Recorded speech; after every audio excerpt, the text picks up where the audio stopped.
البدع والأهواء، أهل البدع العقائدية وأهل البدع السياسية. نقول بيننا وبينكم السلف، بيننا وبينكم الكتب، كان فيقول البدع بيننا وبينكم. بسم الله الرحمن الرحيم. الحمد لله الذي أرسل رسوله بالهدى ودين الحق ليظهره على الدين كله وكفى بالله شهيدا وأشهد أن لا إله إلا الله وحده لا شريك له إقرارا به وتوحيدا وأشهد أن محمدا عبده ورسوله صلى الله عليه وعلى آله وسلم تسليما مزيدا. أما بعد, kita akan melanjutkan pembahasan berikutnya. Qala al-Imam al-Mujaddid Asy-Syaikh Muhammad ibn Abdul Wahhab An-Najdi At-Tamimi rahimahullah ta'ala, kata beliau, walahum syubhatun ukhra yaqulun, ternyata ahlu bid'ah wad dhalal atau dikenal dengan ahlu syirk, mereka ternyata masih memiliki syubhat yang lain. Setelah dibantah sampai habis-habisan, sampai mereka tidak bisa berkutik, ternyata masih ada syubhat yang lain. Kata beliau, walahum syubhatun ukhra, mereka memiliki syubhat yang lain. Yaqulun, mereka mengatakan, inna nabiyya sallallahu alaihi wasallam ankara ala Usamah qatala man qala la ilaha illallah wa qala aqataltahu ba'da ma qala la ilaha illallah. Ini syubhat mereka. Ini syubhat mereka untuk mengelabui kaum muslimin. Bagaimana caranya? Hadisnya masyhur ya, hadis sahih kisah Usamah bin Zaid ketika membunuh orang yang pada waktu itu sudah mengucapkan kalimat la ilaha illallah, tapi sangkaan Usamah ini bahwasanya orang yang mengucapkan itu karena takut kalau seandainya bunuh atau takut mati. Bukan karena ikhlas. Akhirnya Rasulullah sempat marah ya. Sempat mengatakan, wahai Usamah, engkau membunuh orang yang sudah mengucapkan la ilaha illallah, seperti itu. Perhatikan ini. Bahwasanya Rasulullah sallallahu alaihi wasallam mengingkari perbuatan Usamah ketika membunuh orang yang mengucapkan la ilaha illallah. Wa qal, seraya Rasulullah mengatakan, aqataltahu ba'da ma qala la ilaha illallah. Wahai Usamah, apakah kamu membunuh orang tersebut setelah mengucapkan kalimat la ilaha illallah? Wa kadzalika qaulu sallallahu alaihi wasallam, umirtu an uqatilan nas hatta yaqulu la ilaha illallah. Demikian juga aku diperintahkan untuk memerangi manusia hingga mereka mengucapkan kalimat la ilaha illallah. Wa ahaditsu ukhar fil kaffi amman qalaha. Dan juga hadis-hadis yang lain berkaitan masalah apa? Masalah untuk menahan diri tidak membunuh orang yang mengucapkan kalimat la ilaha illallah. Ini alasan mereka, dijadikan hujah mereka. Kita ini mengucapkan kalimat la ilaha illallah, kita ini bersaksi bahwasanya la ilaha illallah wa anna Muhammadar Rasulullah. Tapi kenapa kalian memerangi kita? Tapi kenapa kalian masih mengkafirkan kita? Itu tujuan mereka seperti itu. Tujuan mereka seperti itu. Berdalilkan dengan dua dalil ini ya. Namun insyaallah kita akan bantah satu persatu sesuai dengan alur yang disampaikan oleh Syekh Shalal Fauzan dan juga sebelumnya alur yang disampaikan oleh Syekh Muhammad Abdul Wahhab An-Najdi At-Tamimi rahimahullah taala. Kata beliau, wa muradu haula'il jahalah, yang diinginkan oleh mereka orang-orang bodoh, anna man qala la yakfur, bahwasanya orang yang mengucapkannya maka dia tidak kafir. Wala yuqtal walau fa'ala ma fa'al, tidak dibunuh juga walaupun dia mengerjakan apa yang dia kerjakan. Fa yuqalu li haula'il musyrikin juhal, maka dikatakan kepada orang-orang musyrikin, orang bodoh itu, ma'lumun anna Rasulullah sallallahu alaihi wasallam qatala al-yahud wa sabahum wa hum yaquluna la ilaha illallah. Paham maksudnya ya? Jadi mereka inginnya apa inginnya? Mereka diselamatkan itu. Mereka selamatkan kita mengucapkan kalimat la ilaha illallah kok. Kita ini kan sudah mengucapkan kalimat la ilaha illallah, tapi kenapa kita masih dibunuh, masih diperangi? Kalian itu siapa? Yang kalian ambil siapa? Kita katakan kepada mereka, sudah diketahui bersama bahwasanya Rasulullah sallallahu alaihi wa ala alihi wasallam memerangi orang Yahud, memerangi orang-orang Yahud. Dari kalangan Bani Quraidah, Bani Nadir, diperangi oleh Rasulullah sallallahu alaihi wasallam. Wasabahum, bahkan Rasulullah juga menawan mereka, jadikan tawanan. Wa hum yaqulun, padahal mereka mengucapkan kalimat la ilaha illallah. Bayangkan ini. Yang kita ikuti adalah Rasulullah. Karena ucapan la ilaha illallah bukan sekedar diucapkan saja, tapi harus terpenuhi rukun-rukunnya dan diiringi dengan syarat-syaratnya. Konsekuensi keharusan daripada kalimat la ilaha illallah adalah apa? Adalah tarku jami'i ma yu'bad min dunillah, meninggalkan seluruh sesembahan yang selain Allah Subhanahu wa taala, wa itsbatul ibadatillahi wahdahu la syarikalah, dan menetapkan menetapkan seluruh peribadatan hanya untuk Allah Subhanahu wa taala. Perhatikan sini. Kata beliau, wa anna ashaban nabi qatalu Bani Hanifah. Dan juga para sahabat Rasulullah memerangi Bani Hanifah yang waktu itu mereka menyerukan membela Musailimah al-Kadzdzab, yang mereka mengagungkan Musailimah al-Kadzdzab yang dia mengaku sebagai nabi itu. Wa hum yashhaduna la ilaha illallah, padahal mereka juga bersaksi dengan kalimat la ilaha illallah wa anna Muhammad Rasulullah, dan bahwasanya Nabi Muhammad itu adalah utusan Allah. Bersaksi mereka, tapi tetap diperangi oleh para sahabat. Nah, tetap diperangi oleh para sahabat sehingga ada di antara mereka yang terbunuh. Nah, ada yang terbunuh di antara mereka. Barakallahu fikum itu. Sabit bin Qais itu ya. Nah. Berikutnya kata beliau di sini, wa yusalluna wa yad'una al-Islam. Perhatikan ini, mereka juga salat, mereka juga mengaku diri mereka Islam, tapi tetap diperangi oleh para sahabat. Kenapa? Karena mereka telah mengingkari dan mendustakan sabda Rasulullah sallallahu alaihi wasallam, la nabiyya ba'di. Nah, tidak ada nabi lagi setelahku. Tiba-tiba muncul orang yang namanya Musailimah al-Kadzdzab mengaku dirinya sebagai nabi. Nah, Bani Hanifah ini waktu itu ikut-ikutan membela Musailimah al-Kadzdzab, akhirnya diperangi para sahabat. Wa kadzalika alladziina harraqu Ali bin Abi Thalib, demikian juga orang-orang yang dibakar oleh Ali bin Abi Thalib. Siapa itu? Pengikutnya Abdullah bin Sabah al-Yahudi. Pengikutnya Abdullah bin Sabah al-Yahudi yang mengagungkan Ali bin Abi Thalib hingga sampai tingkatan apa? Tingkatan uluhiyah, dianggap sebagai ilah. Ya Ali, antallahu haqqan, wahai Ali kamu adalah ilah yang sebenar-benarnya. Bayangkan itu. Abdullah bin Sabah al-Yahudi. Nah, salah satu pembesar Syiah Rafidhah, naudzubillah ya.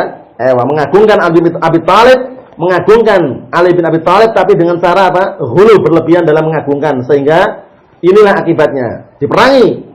Wa haula'il jahlah muqirruna anna man ankara al-ba'tsa kafar. Padahal mereka, orang-orang bodoh itu, mereka meyakini, mereka mengakui bahwasannya barang siapa yang mengingkari hari kebangkitan kafir, itu diakui mereka. Ya, mereka mengakui ucapan ini. Wa qutila. Nah, wa qutil, dan bahkan diperangi, dibunuh walau qala la ilaha illallah, walaupun mengucapkan kalimat la ilaha illallah. Paham itu ya? Jadi orang-orang bodoh itu mereka mengakui, meyakini, menetapkan bahwasanya barang siapa yang mengingkari hari kebangkitan maka dia kafir dan diperangi. Walaupun mengucapkan kalimat la ilaha illallah, walaupun mengucapkan kalimat la ilaha illallah. Naam. Paham itu ya? Berikutnya, wa anna man jahada syai'an min arkanil Islam kafar, dan bahwasanya barang siapa yang mengingkari salah satu dari rukun-rukun Islam kafir. Itu mereka yakini juga, mereka tetapkan juga. Wa qutilu walau qala la ilallah, dan juga diperangi, dibunuh walaupun mengucapkan kalimat la ilallah. Fakaifa la tanfa'uhu idza jahada syai'an min al-furu'? Bagaimana tidak bermanfaat bagi dia apabila mengingkari salah satu daripada cabangnya saja? Barakallahu fikum. Nah, hati-hati. Nah, kata mereka kalau cuma cabang enggak masalah. Bukan masalah cabang atau usul. Selama itu adalah kesyirikan harus diingkari. Barakallahu fikum. Tetap diperangi. Wa tanfa'uhu idza jahada at-tauhid alladhi huwa aslu dinir rusul war ra'sih. Dan juga bagaimana juga tidak bermanfaat bagi dia pengakuan tersebut, orang yang mengingkari tauhid, yang mana tauhid itu adalah inti agamanya para rasul, wa ra'sih, dan juga kepalanya, pusatnya, intinya. Dakwah para rasul menyerukan apa? Menyerukan kalimat la ilaha illallah ini. Wa laqad ba'atsna fi kulli ummatin rasulan an i'budullaha wa ijtanibut taghut. Dan sungguh kami telah mengutus pada setiap umat itu seorang rasul untuk menyerukan kalimat la ilaha illallah, ubudullah, an i'budullah wa ijtanibut taghut. Beribadah kalian semuanya kepada Allah dan jauhilah at-taghut. At-taghut maknanya sudah kita lewati ya. Nah, kullu ma tajawaza bihil 'abdu haddahu min ma'budin aw matbu'in aw muta'in wa waradin min dzalik. Taghut ada setiap yang diibadahi atau setiap sesuatu yang membuat seorang hamba itu melampaui batas, baik sesuatu itu yang disembah atau yang diikuti atau yang ditaati dalam keadaan dia ridha. Dalam keadaan dia ridha, itu hati-hati taghut. Dan taghut memiliki berapa? Taghut ada berapa? Ada 5 yang disebutkan oleh Syekh Muhammad bin Abdul Wahhab, itu yang paling inti, yang paling besar. Dan ru'usnya siapa ru'usnya? Ru'us taghut iblis laknatullah alaih. Pemimpin taghut adalah iblis laknatullah alaih. Nah, berikutnya perhatikan di situ. Naam, walakin ada Allah, akan tetapi musuh-musuh Allah Subhanahu wa taala ma fahimu makna hadis. Mereka tidak memahami makna-makna hadis ini. Nah, ini merupakan salah satu tunjuk menunjukkan atau bukti bahwasannya mereka tidak diinginkan kebaikan oleh Allah Subhanahu wa taala. Kenapa demikian?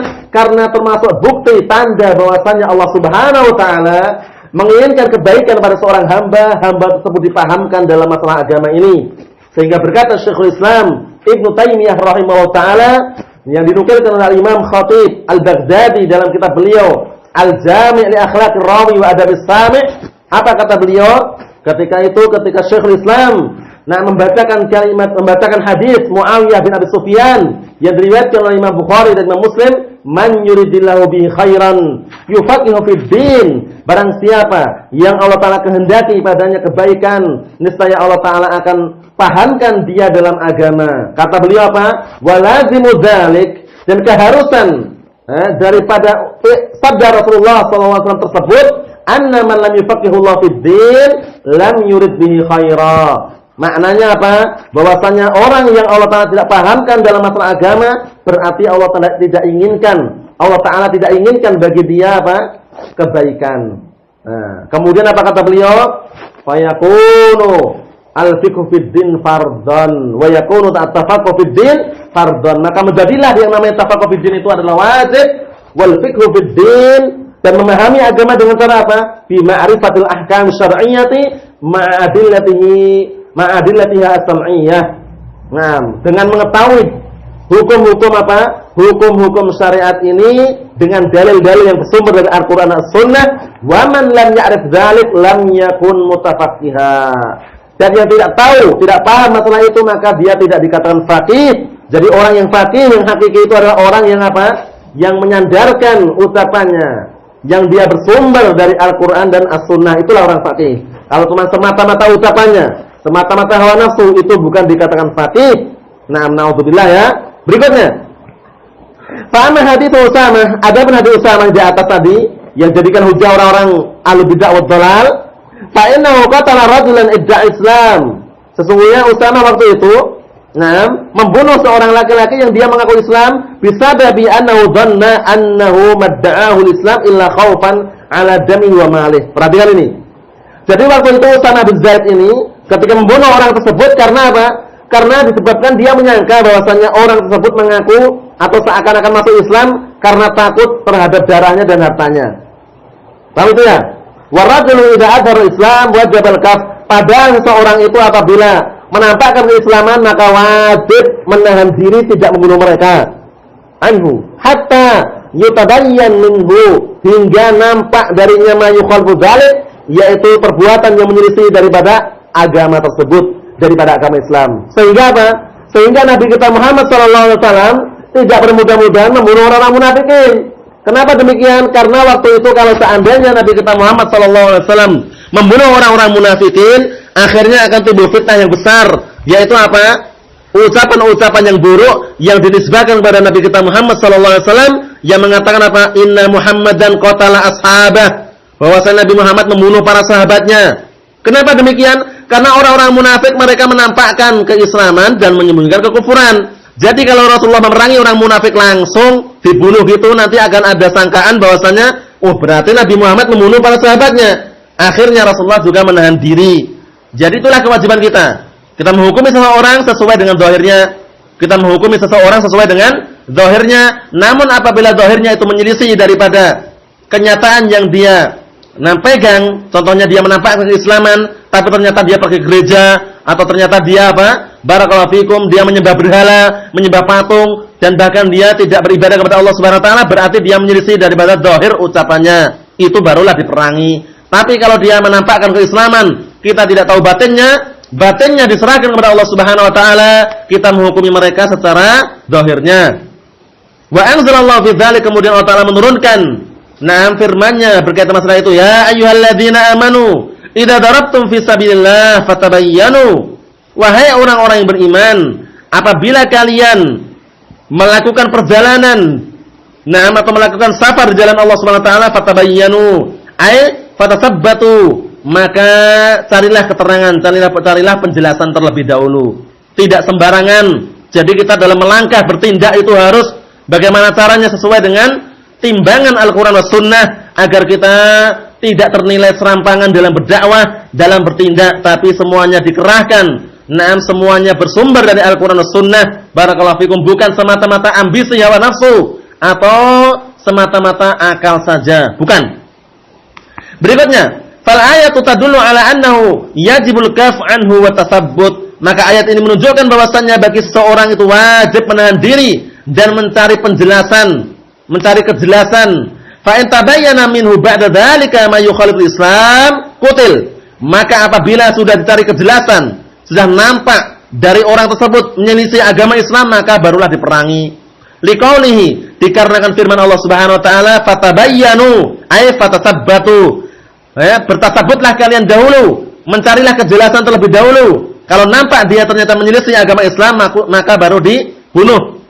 Walau kana la yuqtal idza qalaha lam yakun litasabbut ma'nan. Kalau seandainya tidak diperangi, tidak dibunuh, apabila dia mengucapkannya, maka tidaklah ada maknanya tasabut tersebut. Jadi tasabut fungsinya apa? Fungsinya tasabut tersebut mencari kejelasan tersebut, tujuannya agar apa?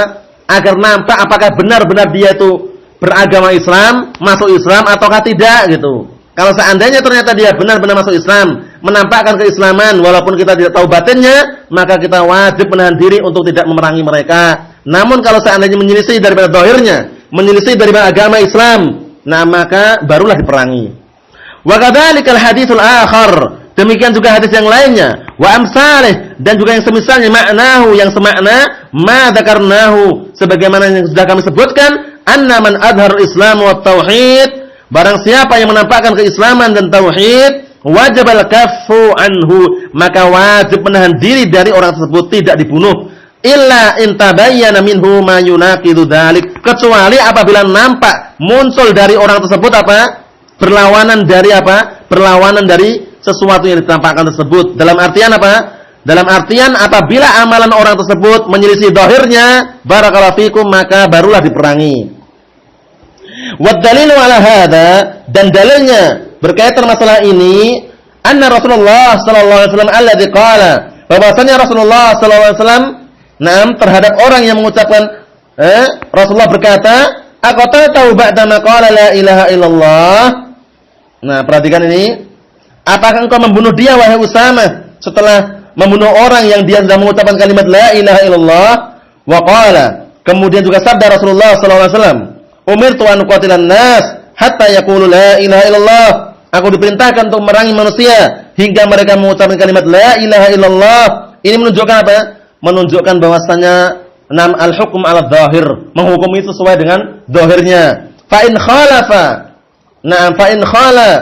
khalafa fi'luhu az-zahir, kalau seandainya perbuatannya menyelisih zahirnya, baru diperangi dan ditindaklanjutin. Adapun kalau seandainya zahirnya mengucapkan kalimat la ilaha illallah, zahirnya dia bertauhid kepada Allah Subhanahu wa taala, kita serahkan batinnya kepada Allah Subhanahu wa taala dan kita menghukumi seseorang sesuai dengan zahirnya. Berikutnya,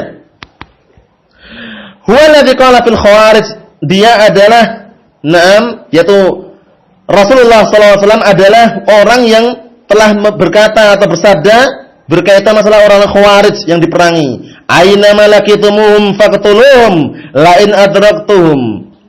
Laqtulannahum qatla adin. Perhatikan nih. Rasulullah itu yang mengucapkan pada sabda yang pertama tadi adalah orang juga yang mengucapkan apa? Yang mengucapkan pada hukum Khawarij.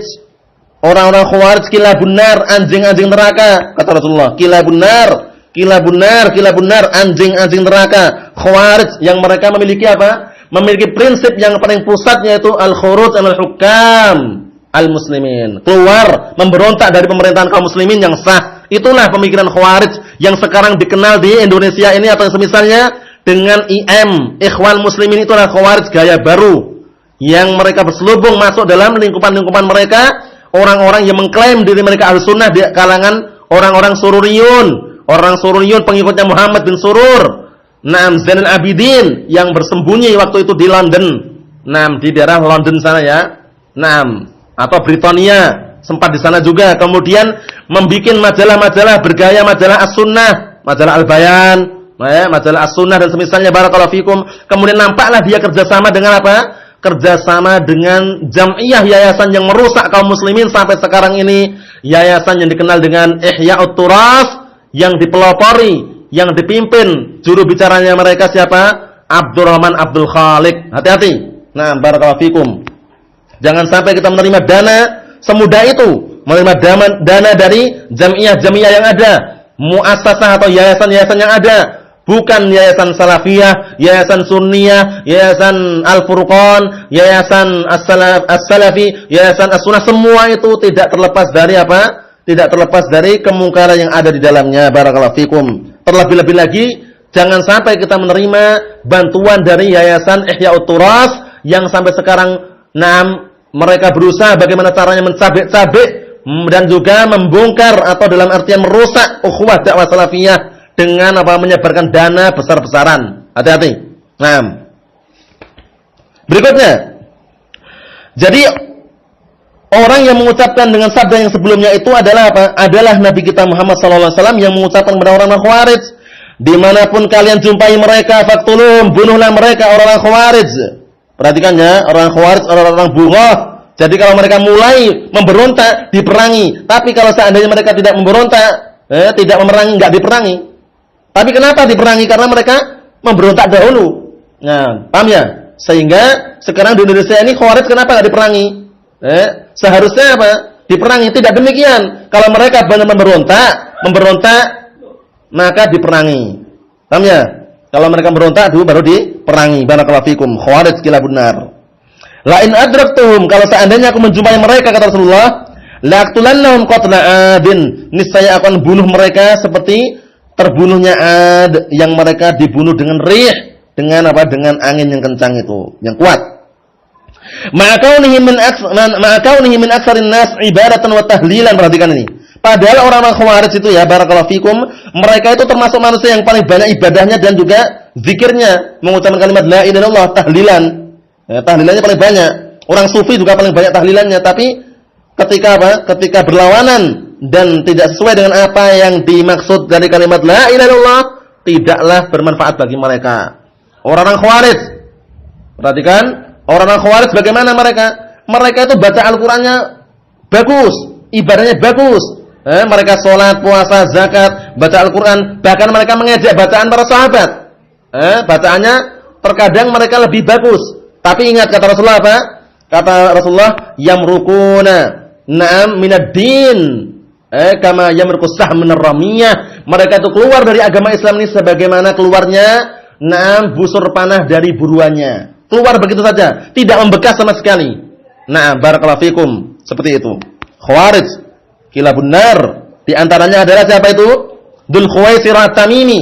Dzul Khuwaisirah At-Tamimi yang waktu itu ketika Rasulullah membagi sebagian hartanya kepada sebagian orang, sebagian dikasih sekian, sebagiannya dikasih sekian, sesuai dengan kadar apa? Kadar bagian masing-masing, dan Rasulullah waktu itu memberikan apa? Tidak semua diberi, karena tujuannya li ta'lifil qulub, untuk melunakkan hati-hati mereka, mungkin orang yang baru masuk Islam dan semisalnya. Tapi tiba-tiba munculnya orang yang lancang ini. Dzul Khuwaisirah At-Tamimi mengatakan, "I'dil ya Muhammad, wahai Muhammad, berbuat adillah engkau. Fa innaka lam ta'dil, sesungguhnya kamu tidak berbuat adil." Kemudian Rasulullah pun marah dan wajahnya merah, mengatakan, "Wa man ya'dil idza lam ya'dilillah wa rasuluh?" Siapa yang berbuat adil kalau bukan Allah dan Rasulnya? Kemudian di situ waktu itu ada dua sahabat ya, dalam riwayat lain Khalid bin Walid, dalam yang satunya lagi apa? Umar bin Khattab. Kemudian marah dan mengatakan, "Ya Rasulullah, da'ni an adriba unuqah." Wahai Rasulullah, biarkan aku penggal leher orang ini. Kata Rasulullah apa? Da'hu, biarkan dia. Fa innahu, sesungguhnya akan yakhruj min dhi'dhi hadza, akan keluar dari keturunan orang ini apa? Yang semisalnya juga, orang yang semisalnya juga akan keluar, yaitu orang Khawarij ya. Berikutnya, ma'akaunihim min aktsarin nas ibadatan wa tahlilan. Padahal orang Khawarij yang diperangi Rasulullah itu, atau yang di Rasulullah sabdakan tersebut adalah orang-orang yang paling banyak ibadahnya dan tahlilnya. Baca la ilaha illallah tiap hari. Hatta anna sahabat, hingga para sahabat barakallahu fikum yahkiruna anfusahum indahum. Ini perhatian. Para sahabat sampai apa? Sampai menganggap remeh menganggap remeh ibadahnya mereka di sisi mereka, karena orang Khawarij ini zaman Rasulullah mereka apa? Benar-benar ibadahnya itu kuat gitu loh. Sampai mengeremehkan sebagian sahabat, mengejek para sahabat ya kan? bahwasanya para sahabat seperti ini. Diajak. Nah, barakallahu fikum. Nah, tapi apa? Tapi mereka apa kata Rasulullah? Yamruquna minad din, dalam riwayat yamruquna minal Islam kama yamruqus sahm min ramiyah. Mereka keluar dari agama Islam ini bagaikan keluarnya busur panah atau anak panah dari buruannya. Paham ya? Keluar gitu saja tanpa membekas. Nauzubillah. Naam. Wa hum ta'allamul ilma minas sahabah, mereka mengambil ilmu dari kalangan sahabat. Falam tanfa'uhum la ilaha illallah, namun tidak bermanfaat bagi mereka kalimat la ilaha illallah, wala kasatul ibadah, tidak pula juga banyak ibadah, wala di'al Islam, tidak pula pengakuan Islam mereka. Lamma dhahara minhum mukhalafatus syariah, ketika muncul dari mereka penyelisihan terhadap syariat. Paham ya? Nah, sehingga waktu itu apa? Sehingga waktu itu Ibnu Abbas memerangi mereka. Memerangi orang Khawarij, sehingga mereka akhirnya didakwai oleh Ibnu Abbas dan kembali. Sebagian mereka kembali, sebagian tetap ikut orang Khawarij. Nah, mereka waktu itu berkumpul dalam sebuah tempat namanya apa? Harura. Nah, Al-Harura. Barakallahu fikum. Dikit lagi ya. Wa kadzalika ma dzakarnahu min qital yahud. Demikian juga sebagaimana yang kami sebutkan berupa Rasulullah memerangi orang Yahud, wa qital sahabah Bani Hanifah, dan juga para sahabat memerangi Bani Hanifah. Kenapa Bani Hanifah tadi? Karena mereka mengagungkan dan mengakui siapa? Muslim al-Kadzdzab sebagai nabi. Wa kadzalika arada sallallahu alaihi wasallam an yaghzuwa Bani al-Mustaliq. Nam lamma akhbarahu rajulun annahum mana'uz zakah. Demikian juga Rasulullah juga ingin memerangi apa? Bani Mustaliq, yang ketika dikabarkan bahwasanya ada seorang bahwasanya ada seorang mengabarkan kepada Rasulullah bahwasanya mereka menghalang-halangi zakat, enggak boleh bayar zakat. Hatta anzalallahu ta'ala, hingga Allah Subhanahu wa ta'ala menurunkan ayat, ya ayyuhalladzina amanu in ja'akum fasiqun binaba'in fatabayyanu an tusibu qauman bijahalatin fatusbihu 'ala ma fa'altum nadimin. Naam. Wahai orang yang beriman, apabila datang kepada kalian orang fasik, enggak dikenal, dalam artian enggak diketahui keadaannya, enggak fiqh gitu ya. Barakallahu fikum. Nah, maka hendaklah tabayyun terlebih dahulu. Dipastikan dulu kabarnya benar enggak, itu loh. Naam, fatabayyanu an tusibu qauman, karena khawatir kalau seandainya menimpa kalian atau menimpa sekelompok kaum bijahalatin, dengan sebab kebodohan. Fatusbihu, akhirnya kalian pun menyesal. Ala ma fa'altum nadimin, dalam keadaan kalian menyesali apa yang kalian perbuat. Karena apa? Karena tidak mencari kabar dulu. Tapi ini mafhumnya apa mafhumnya? Mafhumnya kalau yang bawa kabar itu orang thiqah, orang terpercaya, maka tidak diwajibkan untuk mencari apa? Mencari kejelasan, dalam artian tidak diwajibkan tabayyun. Tapi kalau orang fasik, tidak thiqah, maka harus tabayyun terlebih dahulu. Wa kana ar-rajulu kadziban 'alaihim, padahal waktu itu laki-laki yang mengabarkan dusta kepada mereka. Siapa itu? Disebutkan dalam dinukilkan oleh Imam Ibnu Jarir At-Tabari rahimahullah taala bahwasanya mereka adalah apa? Ada Al-Walid ibn Uqbah. Walid bin Uqbah itu nam. Berikutnya, faqulu hadza yadullu ala anna muradan nabi fil ahadits ma dzakarna. Ini semua yang menunjukkan bahwasanya yang diinginkan oleh Rasulullah dalam hadis-hadis itu adalah apa yang kami sebutkan, bahwasanya menghukumi pada asalnya secara zahirnya. Paham ya? Al-hukmu bidzahir, menghukumi secara zahirnya. Fa idza kana kharaja 'anil dzahir, kalau seandainya keluar dari zahirnya baru ditindaklanjutin, dalam artian diperangi ataukah tidak itu setelah mereka keluar dari zahirnya. Kalau seandainya mereka mengucapkan kalimat la ilaha illallah secara zahirnya, mentauhidkan secara zahirnya, maka kita hukum secara zahir. Adapun batinnya diserahkan kepada Allah Subhanahu wa taala. Adapun syarahnya insyaallah taala kita lanjutkan pada pertemuan yang berikutnya biidznillah taala. Subhanakallahumma wa bihamdik asyhadu an la ilaha illa anta astaghfiruka wa atubu ilaik. Walhamdulillahirabbil alamin.